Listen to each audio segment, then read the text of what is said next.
نعرہ تکبیر رسالت سے دے نعرہ تکبیر، نعرہ رسالت، نعرہ غوثیہ، شہزادہ فاتح بن گرام، اولاد فاتح بن گرام، شہزادہ بادشاہ طریقت، فیضان فاتح بن گرام، مسلک اعلی حضرت، فیضان حضور سراج ملت، علماء اہل سنت، نعرہ تکبیر، نعرہ رسالت۔ السلام علیکم ورحمۃ اللہ وبرکاتہ۔ الحمدللہ رب العالمین والعاقبۃ للمتقین والصلاة والسلام علی سید الانبیاء والمرسلین وعلی آلہ واصحابہ اجمعین، اما بعد فاعوذ باللہ من الشیطان الرجیم، بسم اللہ الرحمن الرحیم، وقل رب زدنی علما، صدق اللہ المولانا العظیم وصدق رسولہ النبی الامین الکریم، ونحن علی ذلک لمن الشاہدین والشاکرین، والحمد للہ رب العالمین۔ خیریت سے آپ لوگ ٹھیک ہیں؟ ٹھیک ہیں؟ ایک مرتبہ بابا سے بلند درود پاک پڑھیں، اللہم صلی علی سیدنا مولانا محمد معدن الجود والکرم وعلی آلہ وبارک وسلم، صلاۃ و سلام علیک یا رسول اللہ صلی اللہ تعالی علیہ وسلم۔ عادت کے مطابق تاج الشریعہ علیہ الرحمہ کا مشہور زمانہ شعر ہمارے تاج الشریعہ فرماتے ہیں، جہاں بانی عطا کر دے، جہاں بانی عطا کر دے، بھری جنت ہبا کر دے، نبی مختار کل ہیں، جسے جو چاہیں عطا کر دے۔ اور خدا و مصطفیٰ کے رمز سے ادراک عاجز ہے، خدا و مصطفیٰ کے رمز سے ادراک عاجز ہے، خدا کو مصطفیٰ جانے اور مصطفیٰ کو خدا جانے۔ حضرات، یہ عرس حضرت سراج ملت علیہ الرحمہ کا عرس پاک ہے۔ عرس کا مقصد ہوتا ہے کہ ہم عرس میں حاضر ہوں گے، وہاں علماء اکرام تشریف لائیں گے، وہ ہمیں صاحب عرس کی حالات زندگی بتائیں گے، شریعت کی بات بتائیں گے، اور ہم اسی کے مطابق اپنی زندگی کو گزاریں گے، ہے نا؟ عرس کا یہی مقصد ہوا کرتا ہے۔ بہرحال میں نے قرآن پاک کی ایک آیت کی تلاوت کی جس کا سیدھا سادہ مفہوم ہے کہ اللہ تعالیٰ اپنے محبوب حضور محمد عربی صلی اللہ تعالی علیہ وسلم سے ارشاد فرماتا ہے کہ اے محبوب مجھ سے علم طلب کرو، علم طلب کرو۔ اللہ نے اپنے محبوب سے کسی چیز کے طلب کا حکم نہیں فرمایا سوائے علم کے۔ حضرت علامہ حجر عسقلانی علیہ الرحمہ اسی کے تحت اس آیت کے تحت فرماتے ہیں کہ علم اسی آیت سے واضح ہو جاتا ہے کہ علم کی کیا شان ہے، علم کی کیا فضیلت ہے، کہ اللہ اپنے محبوب سے ارشاد فرما رہا ہے اے محبوب مجھ سے علم طلب کریے، ہے نا؟ حضرت ابو القاسم کشوری رحمۃ اللہ تعالی علیہ وما خلقت الجن والانس الا لیعبدون کے تحت اس کی تفسیر میں آخری سطر میں فرماتے ہیں کہ وما خلقت الجن والانس الا لیعرفون، الا لیعرفون۔ قرآن کہتا ہے وما خلقت الجن والانس الا لیعبدون، اور ہم نے نہیں پیدا کیا انسان اور جن کو مگر عبادت کے لیے۔ حضرت ابو القاسم کشوری رحمۃ اللہ تعالی علیہ جو اکابر صوفیہ میں سے ہیں، وہ اس کی تفسیر میں کہتے ہیں کہ وما خلقت الجن والانس الا لیعرفون، کہ اللہ ارشاد فرماتا ہے ہم نے نہیں پیدا کیا انسان اور جن کو مگر اپنی معرفت حاصل کرنے کے لیے، مگر اپنی معرفت حاصل کرنے کے لیے۔ تو معرفت بغیر علم کے حاصل نہیں کی جا سکتی، معرفت بغیر علم کے حاصل نہیں کی جا سکتی۔ ہمارے نبی ارشاد فرماتے ہیں طلب العلم فریضۃ علی کل مسلم والمسلمات، علم کا حاصل کرنا ہر مرد اور عورت پر فرض ہے، علم کا حاصل کرنا ہر مرد اور عورت پر فرض ہے نا؟ آج ہماری قوم کے حالات کیا ہیں آپ جانتے ہیں؟ ابھی کچھ وقت پہلے سوشل میڈیا پہ ایک پیپر کی کٹنگ چل رہی تھی جس میں ایک جج کا اسٹیٹمنٹ لگا ہوا تھا۔ اس جج نے کہا تھا کہ قوم مسلم او بی سی سے بھی زیادہ نچلے استر پہ ہے علم کے معاملے میں۔ اوبیسی سے بھی زیادہ نچلے سطر پر علم کے معاملے میں ہے۔ آج ہماری قوم علم سے دوری بنا رہی، جبکہ ہمارا نبی ارشاد فرما رہے ہیں، میرے نبی ارشاد فرماتے ہیں تم علم حاصل کرو، تم علم کا حاصل کرنا ہر مرد اور عورت کے لیے فرض ہے۔ آج ہمیں صحیح سے وضو کا طریقہ نہیں معلوم، صحیح سے غسل کا طریقہ نہیں معلوم۔ جب ہمارا غسل نہیں صحیح، ہمارا وضو نہیں صحیح، تو ہماری نماز کیسے صحیح ہوگی؟ ہے نا؟ تو ہماری نماز کیسے صحیح ہوگی؟ آپ جانتے ہیں وہ رحمت والا نبی، وہ رحمت والا نبی جو دنیا میں تشریف لائے، یا رب حبلی امتی کی صدا لگائے۔ دنیا میں تشریف فرما ہے، میرا نبی کہے یا رب حبلی امتی۔ دنیا سے میرا نبی رخصت ہو رہا ہے ظاہری طور سے، ارشاد فرما رہا ہے یا رب حبلی امتی۔ جو نبی اپنی امت کو ایک کانٹا نہ چبھنے دے، جس نبی کو اپنی امت کے ایک کانٹا چبھ جانے پہ تکلیف ہو، جو نبی دنیا میں آئے رب حبلی امتی کی صدا لگائے، دنیا سے جائے ظاہری طور سے دنیا سے جائے یا رب حبل امتی کی صدا لگائے، وہ نبی ارشاد فرما رہا اطلب العلم ولو کان بالسین۔ تم علم حاصل کرو، چاہے تمہیں اس کے لیے چین جانا پڑے، چاہے تمہیں اتنا لمبا سفر طے کرنا پڑے، اس سفر کے دوران تمہیں مشکلات کو اٹھانا پڑے، لیکن میری امت کے لوگوں تم علم کو حاصل کرو۔ آج ہم کہاں ہیں؟ آج ہم علم کے معاملے میں ہیں کہاں؟ آج ہمارا نوجوان اپنے آپ کو فیس بک اور انسٹاگرام سے زندہ رکھنا چاہتا ہے، کبھی وہ ٹرین کے سامنے کود کے ریل بناتا ہے، سوچتا ہے لائک اور فالوورز مل جائیں گے، ہم لوگوں میں زندہ ہو جائیں گے، ہماری لوگوں میں پہچان بن جائے گی، جبکہ میرا نبی ارشاد فرماتا ہے من سار بالعلم حیا لم يموت ابدا۔ جو علم سے زندہ ہوتا ہے اسے کبھی موت نہیں آتی ہے، جو علم سے زندہ ہوتا ہے وہ کبھی مرتا نہیں ہے۔ آج اعلیٰ حضرت کا ڈنکا پوری دنیا میں بجتا ہے، آج میرا اعلیٰ حضرت علم سے زندہ ہے۔ آج تاج الشریعہ کا ڈنکا پوری دنیا میں بجتا ہے، تاج الشریعہ اپنے علم سے زندہ ہے۔ آج سراج ملت کا ڈنکا ممبئی میں دیگر جگہوں میں بجتا ہے، علم کے ذریعے، علم کی وجہ سے۔ آج ہم کہاں ہیں؟ آج ہماری قوم، ہماری ایک فکر بن چکی ہے کہ ہاں تھوڑا سا پڑھ لیں گے اور پیسہ کمائیں، پیسہ ہے نا۔ آج ہماری فکر پیسہ ہے، صرف پیسہ، ہماری نظر پیسے کی طرف ہے۔ مولا کائنات سے پوچھا گیا اے علی ذرا یہ بتائیے کہ علم افضل ہے یا مال افضل؟ مولا کائنات فرماتے ہیں، کیونکہ نبی نے ارشاد فرمایا العلم و میراث، علم میری میراث ہے، وہ میراث الانبیاء ہے، میراث الانبیاء قبلی، اور مجھ سے پہلے کے انبیاء کی میراث ہے۔ تو مولا کائنات ارشاد فرماتے ہیں علم انبیاء کی میراث ہے، مال فرعون کی میراث ہے۔ بے شک مال فرعون کی میراث ہے۔ پوچھا گیا اے علی ذرا اور علم کے بارے میں بتائیے۔ حضرت مولا کائنات ارشاد فرماتے ہیں علم مال مومن اور کافر دونوں کے پاس ہوتا ہے، علم دین صرف مومن کے پاس ہوا کرتا ہے۔ پوچھا گیا اے علی ذرا اور علم کے بارے میں بتائیے۔ مولا کائنات فرماتے ہیں مال کی حفاظت بندے کو کرنی پڑتی ہے اور علم صاحب علم کی حفاظت کیا کرتا ہے۔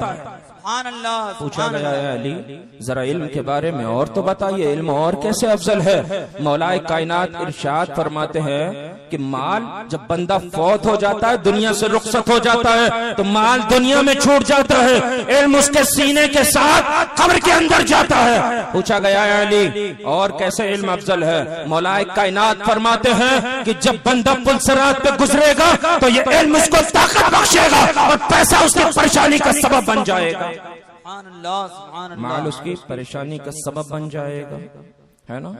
آج ہمارے کہا آیا ہے کہ علم نور ہے، علم نور ہے نا۔ میں اکثر ایک بات کہتا ہوں علم سے تمیز پیدا ہوتی ہے، علم سے تمیز پیدا ہوتی ہے۔ آپ جانتے ہیں اللہ کے نبی سید عالم صلی اللہ تعالی علیہ وسلم ارشاد فرماتے ہیں العلم حیات الاسلام، علم اسلام کی حیات ہے۔ آج ہم جاہلیت سے اسلام کو بچانا چاہیں گے؟ ہاں؟ ہم جاہلیت سے اسلام کو بچانا چاہیں گے؟ میرا نبی تو ارشاد فرماتا ہے العلم حیات الاسلام و عماد الدین، علم اسلام کی حیات اور دین کا ستون ہے۔ بے شک ہم کہاں ہیں؟ کیا ہم دین کا ستون بن رہے ہیں؟ کیا ہم اسلام کی حیات پہ چل رہے ہیں؟ ہاں؟ آج ہم کہاں ہیں؟ آپ جانتے ہیں جہالت کے تعلق سے حضرت مخدوم بہاری، حضرت شرف الدین یحییٰ منیری بہاری علیہ رحمہ فرماتے ہیں جہل تین قسموں، جہل کی تین قسمیں کنز المعانی میں فرماتے ہیں۔ آپ فرماتے ہیں ایک وہ شخص جو زبان سے بھی جاہل، دل سے بھی جاہل، ایسا شخص سب سے بدتر شخص ہے، کیونکہ وہ نہ اس کی گفتار اچھی ہوگی نہ اس کا کردار اچھا ہوگا۔ جو شخص زبان سے بھی جاہل، دل سے بھی جاہل، تو نہ اس کی گفتار اچھی ہوگی نہ اس کا کردار اچھا ہوگا، وہ سب سے بدتر شخص۔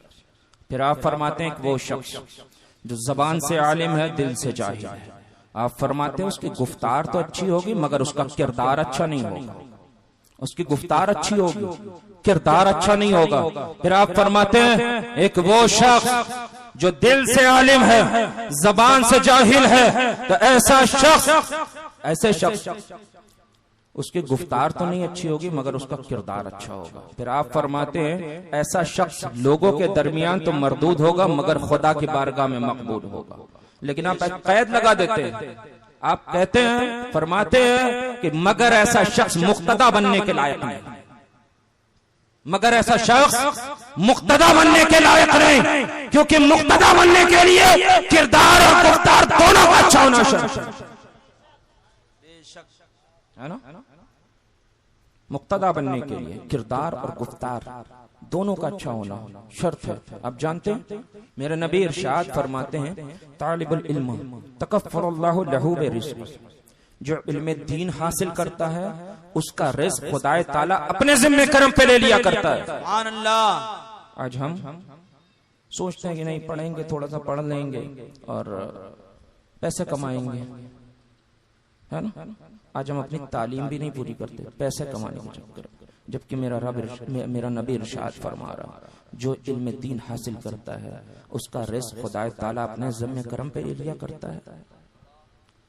یہی علم کے بارے میں آیا، میرے نبی نے ارشاد فرمایا العلم خیر من العبادہ، علم عبادت سے بہتر ہے، علم عبادت سے بہتر ہے۔ آپ جانتے ہیں حضرت حاتم اصم ہے، کشف المحجوب میں حضرت داتا علی حجویری علیہ الرحمہ ایک واقعہ نقل فرماتے ہیں۔ آپ فرماتے ہیں کہ حضرت حاتم اصم کہتے ہیں کہ میں نے 4 چیزوں کا علم حاصل کر لیا، دنیا کی تمام الجھنوں سے چھٹکارا حاصل کر لیا، دنیا کی تمام الجھنوں سے چھٹکارا حاصل کر لیا گیا۔ پوچھا گیا ہے حاتم اصم وہ 4 علم کون سے ہیں؟ حضرت حاتم اصم کہتے ہیں میں نے اس بات کا علم حاصل کر لیا، میں نے اس بات کو جان لیا کہ میرے رب کے کچھ حق ہے مجھ پر، میرے رب کا کچھ حق ہے مجھ پر جو میرے علاوہ کوئی دوسرا نہیں ادا کر سکتا، جو میرے علاوہ کوئی دوسرا نہیں ادا کر سکتا، وہ مجھے ہی ادا کرنا ہے۔ آپ فرماتے ہیں میں اس کی عبادت میں اس کے حق کو ادا کرنے میں لگ گیا۔ پھر آپ کہتے ہیں کہ میں نے جان لیا، میں نے اس بات کا علم حاصل کر لیا کہ میری قسمت میں رزق طے شدہ مقدار میں رکھ دیا گیا، میری قسمت میں رزق طے شدہ مقدار میں رکھ دیا گیا جو میرے لالچ کرنے سے بڑھ نہیں جائے گا، میرے لالچ کرنے سے بڑھ نہیں جائے گا۔ آپ فرماتے ہیں میں نے لالچ کو چھوڑ دیا، آپ فرماتے ہیں میں نے لالچ کو چھوڑ دیا۔ پھر آپ کہتے ہیں کہ میں نے اس بات کا علم حاصل کر لیا کہ میرے پیچھے کوئی لگا ہوا ہے، میرے پیچھے کوئی لگا ہوا ہے۔ آپ فرماتے ہیں میں نے اس بات کا علم حاصل کیا کہ وہ کون ہے، تو معلوم یہ ہوا کہ میرے پیچھے موت لگی ہوئی ہے۔ آپ فرماتے ہیں میں نے اس کے ساتھ مطابقت کر لی، اس کا سامنا کرنے کی تیاریوں میں لگ گیا۔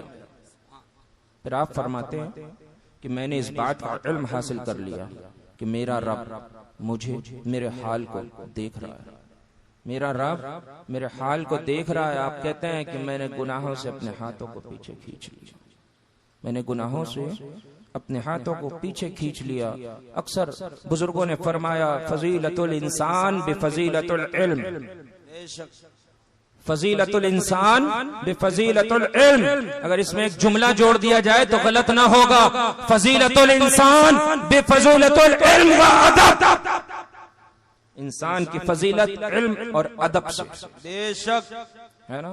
آپ جانتے ہیں ایک مرتبہ میرے آقا مصطفیٰ جان رحمت ایک صحابی سے خطاب فرما رہے ہیں، ایک صحابی سے بات کر رہے ہیں. جبریل امین نازل ہوتے ہیں، عرض کرتے ہیں یا رسول اللہ، اللہ ارشاد فرماتا ہے اس صحابی کو بتا دیا جائے کہ اس صحابی کے پاس صرف ایک ساتھ باقی ہے، ایک ساتھ کے بعد یہ صحابی دنیا سے رخصت ہو جائے گا. عصر کا وقت تھا. یا رسول اللہ، اس صحابی کو تک اللہ کے پیغام کو پہنچا دیا جائے کہ صحابی ایک ساتھ کے بعد، ایک گھڑی کے بعد، چند لمحات کے بعد دنیا سے رخصت ہو جائے گا. مصطفیٰ جان رحمت اللہ کے پیغام کو صحابی تک پہنچاتے ہیں. صحابی پریشان ہو جاتے ہیں. صحابی موت سے نہیں پریشان ہوتے، صحابی موت سے نہیں ڈرتے. صحابی اس بات سے پریشان ہو جاتے ہیں کہ میرے پاس ایک ساتھ باقی ہے، کچھ لمحے باقی ہے، کچھ لمحوں کے بعد میں دنیا سے رخصت ہو جاؤں گا. میں اسے ایک لمحے میں کیا عمل کروں، کیا عمل کروں. میرے مصطفیٰ سے عرض کرتے ہیں یا رسول اللہ مجھے بتائیے، میرے پاس ایک ساتھ باقی ہے، اس ایک ساتھ میں کیا کام کروں، کیا کروں. میرے آقا ارشاد فرماتے ہیں اے میرے صحابی، تعلیم کو حاصل کرنے میں مشغول ہو جاؤ. سبحان اللہ. یہ علم کا مقام ہے. سبحان اللہ. احد یا بدر کے میدان میں کچھ کفار پکڑے گئے تھے. میرے مصطفیٰ نے ارشاد فرمایا تھا کہ جرمانہ بھرو، آزادی کا پروانہ دو. لیکن جانتے ہیں کچھ تھے کفار جو غریب تھے، نہیں تھا ان کے پاس مال، نہیں تھا پیسہ. میرے مصطفیٰ نے ارشاد فرمایا کہ میرے مسلمان بچوں کو علم دے دو، میرے مسلمان بچوں کو علم دے دو. یہ علم کی فضیلت ہے کہ مصطفیٰ آزادی علم اپنے بچوں کو علم، مسلمان بچوں کو علم دلا کر آزادی کے پروانے بانٹ رہے ہیں. یہ علم کی فضیلت ہے. بہرحال مہرینا نے پیغام دیا تھا آدھی روٹی کھائیے، اپنے بچوں کو پڑھائیے. بلگرام آپ کو ایک پیغام دیتا ہے کہ دن میں روزہ رکھو، رات کو بھوکے سو، مگر اپنے بچوں کو علم دو. بے شک بے شک. تمہارے پاس پیسہ نہیں ہے تو دن میں روزہ رکھو، رات کو بھوکے سو، مگر اپنے بچوں کو علم دو. ہے نا، اپنے بچوں کو علم دو. اور ہمارا مسلک اعلیٰ حضرت، سبحان اللہ، ہمارا مسلک اعلیٰ حضرت ہے. میں اکثر ایک بات کہتا ہوں کہ زمین اور آسمان ایک ہو جائے مگر ہمارے ہاتھ سے مسلک اعلیٰ حضرت کا دامن نہ چھوٹنے پائے. بے شک بے شک. سبحان اللہ. یا رسول اللہ زندہ آباد. اعلی حضرت، اعلی حضرت، تاج الشریعہ، تاج الشریعہ. اور میں اکثر ایک بات اور کہتا ہوں اپنے علاقے میں کہ اعلی حضرت سنیت کی پہچان کا نام ہے اور تاج الشریعہ سنیت کی جان کا نام ہے. سبحان اللہ، سبحان اللہ. اگر کسی کی وہابیت کو دیکھنا ہو تو وہاں مسلک اعلی حضرت کا نعرہ لگا دینا. وہابی ہوگا مر جائے گا، سنی ہوگا جھوم اٹھے گا. اور کسی کی سنہ کلیت کو دیکھنا ہو وہاں بستی بستی کلیہ لگا دینا. پکا سنی ہوگا چہرہ پھر اٹھے گا، سنہ کلی ہوگا چہرے کے تاثرات بدل جائیں گے. کیا بات ہے. بے شک بے شک حق ہے.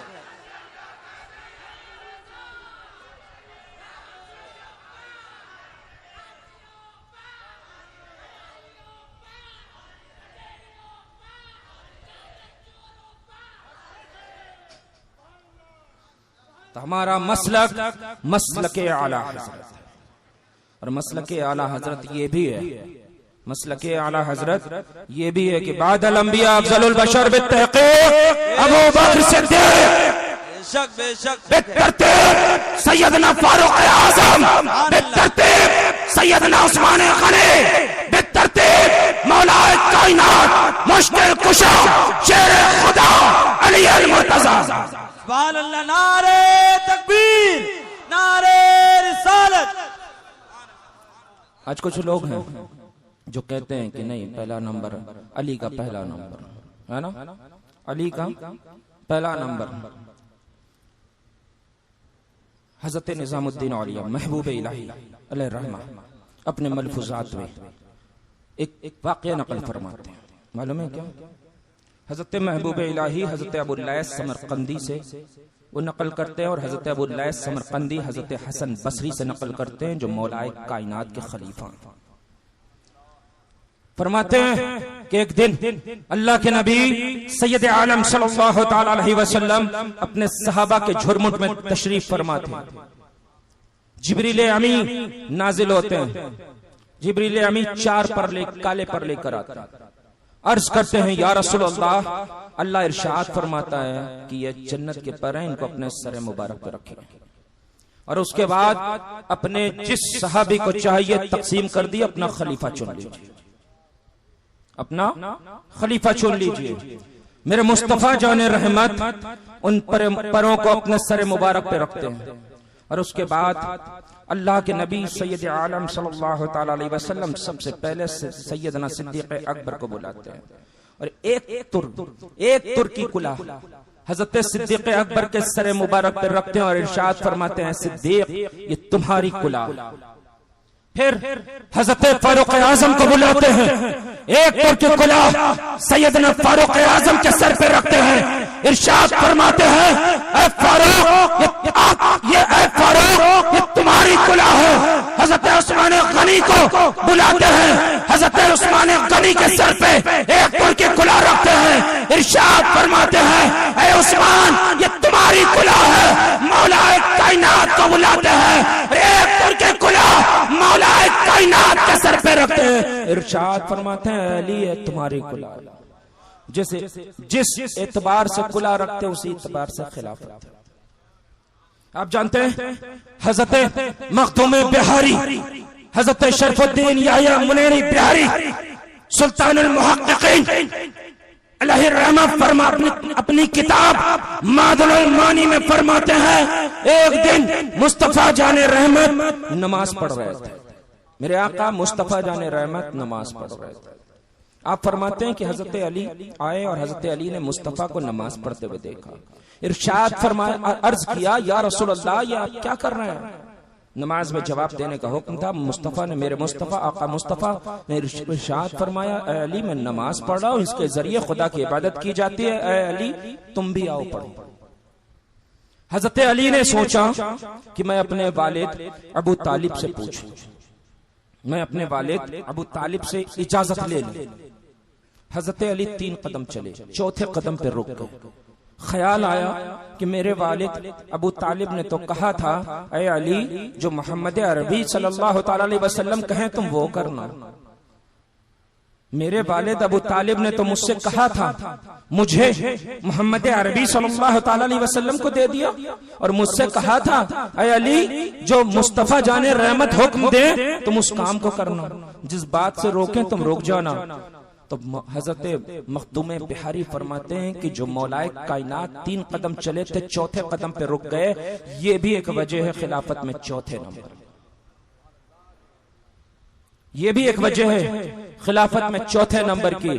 تو ہمارا وہی عقیدہ ہے جو بریلی کے امام احمد رضا نے ہم کو دیا کہ ہمارا حضرت سیدنا صدیق اکبر کا پہلا نمبر، فاروق اعظم کا 2سرا نمبر، عثمان غنی کا 3سرا نمبر، مولائے کائنات کا 4تھا نمبر ہے نا۔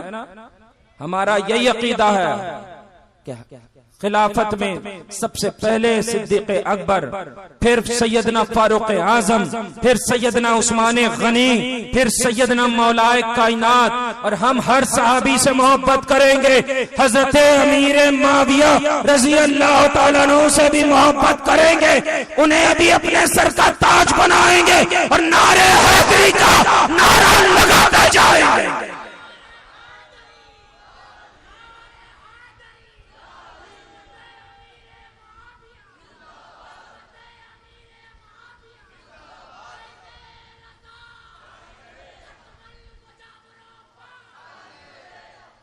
اور ایک بات جو مرید ہے نا کہیں سے بھی، خاص ان کے لیے ایک پیغام ہے، اس عرس کا ایک پیغام ہے، بہت غور سے سنیے گا۔ آج ہوتا یہ ہے کہ ہم مرید تو ہو جاتے ہیں، پھر پیر چاہے کچھ بھی کہتا رہے ہم اپنی مرضی سے چلیں گے، ہے نا؟ پیر چاہے کچھ بھی کہتا رہے ہم چلیں گے تو اپنی مرضی سے چلیں گے۔ حضرت نظام الدین اولیاء علیہ الرحمہ اپنے کتاب اپنے ملفوظات میں فرماتے ہیں کہ حضرت داؤد طائی اپنے وقت کے بڑے مشہور و معروف عابد و زاہد گزرے۔ یہ وہی داؤد طائی ہے کہ جو حضرت امام جعفر صادق کی بارگاہ میں گئے تھے، عرض کیا تھا اے امام مجھے کچھ نصیحت کیجئے۔ امام جعفر صادق نے فرمایا تھا کہ اے داؤد طائی تم تو اپنے زمانے کے بڑے مشہور و معروف عابد و زاہد ہو۔ تو بہرحال حضرت داؤد طائی کہ کچھ دوستوں نے حضرت داؤد طائی سے کہا کہ اے داؤد طائی حضرت قاضی یوسف تو آپ کے بہت اعلیٰ دوستوں میں سے ہیں، آپ ان کی ملاقات کے لیے کیوں نہیں جاتے؟ آپ ان کی ملاقات کے لیے کیوں نہیں جاتے؟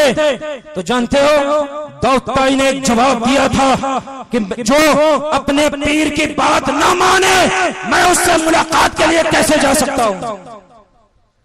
جو اپنے پیر کی بات نہ مانے میں اس سے ملاقات کے لیے کیسے جا سکتا ہوں؟ کیونکہ قاضی یوسف کے پیر نے قضات کے منصب کو ترک کیا تھا اور قاضی یوسف نے اس منصب کو اختیار کر لیا۔ تو حضرت داؤد طائی نے کہا تھا کہ جو اپنے پیر کی بات نہ مانے میں اس سے ملاقات کے لیے کیسے جا سکتا ہوں؟ تو جو ہو سکتا ہے جو اپنے پیر کی بات نہ مانے اس پہ بزرگوں کا فیضان کیسے جاری ہو سکتا ہے؟ جو اپنے پیر کی بات نہ مانے اس پہ بزرگوں کا فیضان کیسے جاری ہو سکتا ہے نا؟ تو اپنے پیر جو آپ کا پیر کہے، جو بھی شریعت کے دائرے کے اندر جو بھی آپ کا پیر حکم دے اس کو مانے، ہے نا؟ اس کو مانے۔ اور میں اکثر ایک بات کہتا ہوں کہ اگر کسی کا باپ، بھائی، دوست، رشتہ دار، عزیز و اقارب، شالہ بہنوئی وغیرہ وغیرہ وہابی ہو جائے، دیوبندی ہو جائے، قادیانی ہو جائے، رافضی ہو جائے یا پھر ناسبی ہو جائے یا مسلک اعلی حضرت کے عقیدے سے پھر جائے تو تم دنیا میں اس سے اپنا رشتہ توڑ دینا۔ میں اپنے جد اعلی فاتح پلگرام کے توسل سے کہتا ہوں کہ بروز محشر سرکار امام حسین کے نانا سے لواء الحم طریقے اپنا رشتہ جوڑ دینا۔ اگر تمہارا کوئی رشتہ دار وہابی ہو جائے، دیوبندی ہو جائے، قادیانی ہو جائے، رافضی ہو جائے یا پھر ناسبی ہو جائے تو تم دنیا میں اس سے اپنا رشتہ توڑ دینا۔ بروز محشر سرکار غوث اعظم کے نانا سے لواء الحمد کے نیچے اپنا رشتہ جوڑ دینا، سبحان اللہ، ہے نا؟ میں ایسے نہیں کہتا، تاریخ الخلفاء اٹھائیے، اس میں ایک واقعہ ہے کہ حوادیہ بدر کے میدان میں عاص بن ہشام بن مغیرہ آیا تھا اور آنے کے بعد للکارا تھا، اس کے مد مقابل سگے بھانجے سیدنا فاروق اعظم آئے تھے۔ آنے کے بعد آپ نے ایک ایسا وار کیا تھا کہ آپ کی تلوار اس کے سر میں پیوست ہو گئی اور جبڑے پہ رکی، اور آپ نے بدر کے میدان میں ایک نظیر قائم کی تھی کہ گستاخ رسول سے نہ کوئی قبیلہ داری، نہ کوئی یاری، نہ کوئی رشتہ داری۔ بے شک حق ہے نا؟ اور آپ جانتے ہیں ہم مصطفیٰ جان رحمت کے ماننے والے ہیں، مصطفیٰ جان رحمت کے عاشق ہیں۔ ابن ہشام میں ایک روایت ہے، عشق رسول دیکھنے، ابن ہشام میں ایک روایت ہے کہ کسی موقع پہ، کسی جنگ کے موقع پہ مصطفیٰ جان رحمت تیاری فرما رہے تھے جنگ میں جانے کے لیے۔ ایک نوجوان خاتون مصطفیٰ جان صحابیہ مصطفیٰ جان رحمت کی بارگاہ میں حاضر ہوتی ہے، عرض کرتی ہے یا رسول اللہ مجھے بھی جنگ میں جانے کی اجازت دیجئے۔ میرے مصطفیٰ جان رحمت پوچھتے ہیں تو جنگ میں کیا کرے گی؟ کہتی ہے وہ صحابیہ کہتی ہے کہ یا رسول اللہ میں بیماروں کی تیمارداری کروں گی، پیاسوں کو پانی پلاؤں گی۔ بہرحال میرے آقا مصطفیٰ جان رحمت سے اجازت حاصل کرتی ہے، کچھ اور عورتوں کو ساتھ لے کر میدان میدان جاتی ہے, منزل پہ پہنچتی ہے, اونٹ کے کوہان سے اترتی ہے, تو جب اونٹ کے کوہان سے اترتی ہے میرے مصطفیٰ ملاحظہ فرماتے ہیں کہ اونٹ کے کوہان میں خون بھرا ہوا ہے. میرے آقا مصطفیٰ جان رحمت کچھ سوالات کرتے ہیں, صحابیہ جواب دیتی ہے. میرے مصطفیٰ ارشاد فرماتے ہیں اے صحابیہ جا نمک کے پانی سے طہارت حاصل کر لے. صحابیہ جاتی ہے, نمک کے پانی سے طہارت حاصل کرتی ہے. بہرحال جنگ فتح ہوتی ہے, مال غنیمت ملتا ہے. میرے مصطفیٰ اپنے دست مبارک سے صحابیہ کے گلے میں ایک ہار ڈال دیتے ہیں. اب صحابیہ کے دنیا سے رخصت ہونے کا وقت آیا ہے. صحابیہ اپنے گھر والوں کو بلاتی ہے, اپنے گھر والوں سے ایک وصیت فرماتی ہے. صحابیہ کہتی ہے اے میرے گھر والوں, میرے مصطفیٰ نے مجھ سے ایک مرتبہ کہا تھا کہ اے میری صحابیہ جان نمک کے پانی سے طہارت حاصل کر لے. میں نے زندگی بھر نمک کے پانی سے طہارت کو حاصل کیا ہے. اے میرے گھر والوں, میری خواہش یہ ہے کہ میں دنیا سے رخصت ہوں تو جو مجھے آخری غسل دیا جائے وہ بھی نمک کے پانی کا غسل دیا جائے. مصطفیٰ نے ایک بار حکم دیا تھا, صحابیہ وصیت کر رہی ہے کہ میں دنیا سے جاؤں تو آخری مرتبہ جو غسل دیا جائے وہ بھی مجھے نمک کے پانی سے مصطفیٰ کے حکم کے مطابق دیا جائے. اس کے بعد صحابیہ کہتی ہے کہ اے میرے گھر والوں ایک اور وصیت سنو. صحابیہ کہتی ہے اے میرے گھر والوں یہ جو ہار میرے گلے میں دیکھ رہے ہو نا, یہ اسی جنگ کے میدان میں جب مال غنیمت ملا تھا میرے آقا مصطفیٰ جان رحمت نے اپنے دست مبارک سے میرے گلے میں ڈالا تھا. میں نے اس کو زندگی بھر اپنے آپ سے جدا نہ ہونے دیا. میری یہ وصیت ہے, میری یہ خواہش ہے کہ میں دنیا سے جاؤں, قبر میں جاؤں تو یہ ہار ایسے ہی پہنے رہوں کیونکہ اس کو میرے مصطفیٰ نے اپنے دست مبارک سے میرے گلے میں ڈالا تھا. یہ عشق رسول ہے. مصطفیٰ ایک بار حکم دے دے, مصطفیٰ ایک بار گلے میں ہار ڈال دے تو صحابیہ دنیا سے جائے تو وصیت کر کے جائے. آج ہمارا عشق رسول, میرا مصطفیٰ ارشاد فرماتا ہے فریضۃ طلب العلم فریضۃ علی کل مسلم والمسلمات. علم کو حاصل کرو, ہر مرد اور عورت پر علم کا حاصل کرنا فرض ہے. آپ جانتے ہیں احد یا بدر کے میدان میں خبر اڑی کہ میرے آقا مصطفیٰ جان رحمت شہید کر دیے گئے. ایک مدینے کے ایک صحابیہ کو معلوم پڑا, صحابیہ میدان کی طرف جاتی ہے, راستے میں ایک شخص ملتا ہے.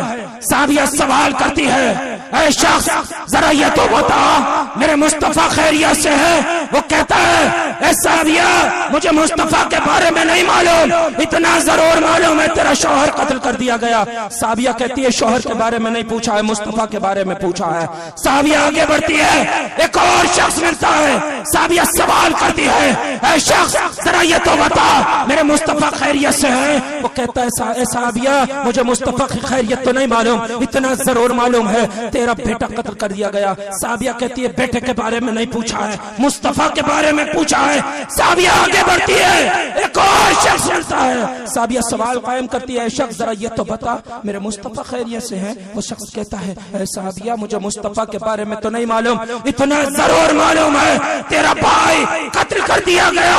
صحابیہ کہتی ہے بھائی کے بارے میں نہیں پوچھا, مصطفیٰ کے بارے میں پوچھا ہے. بہرحال صحابیہ آگے بڑھتی ہے, میدان کو جاتی ہے, معلوم پڑتا ہے میرے مصطفیٰ خیریت سے ہے. صحابیہ جو مڑتی ہے اور بریلی کا قلندر پکار اٹھتا ہے انہیں جانا, انہیں جانا, انہیں مانا, نہ رکھا غیر سے کام, للہ الحمد میں دنیا سے مسلمان گیا. سبحان اللہ, سبحان اللہ.